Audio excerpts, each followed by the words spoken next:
ఇవి నీలగిరి ఆకులు అన్నమాట. ఈ నీలగిరి ఆకుల వల్ల ఉపయోగాలు ఏంటి, దీన్ని ఎందుకు ఉపయోగిస్తారని నేను క్లియర్ గా చెప్తాను చూడండి. అయితే నేను ఒకసారి చూడండి మీకు క్రష్ చేసి చూపిస్తాను. చాలా ఘాటైన స్మెల్ వస్తుంది అనమాట, చాలా తలకెక్కుతుంది స్మెల్.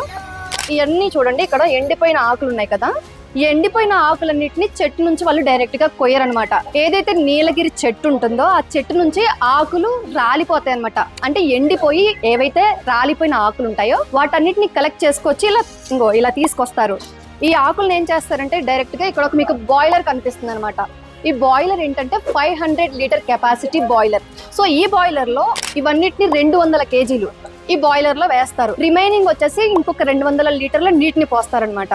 ఆ తర్వాత 260 డిగ్రీ ఫారెన్ హీట్ లో వేడి చేస్తారనమాట. 3 to 4 అవర్స్ హీట్ చేసిన తర్వాత మీకు ఇక్కడ కనిపిస్తుంది కదా, ఇక్కడ ఒక పైప్ లైన్, ఈ పైప్ లైన్ నుంచి ఇలా వస్తాయి అనమాట ఇక్కడికి.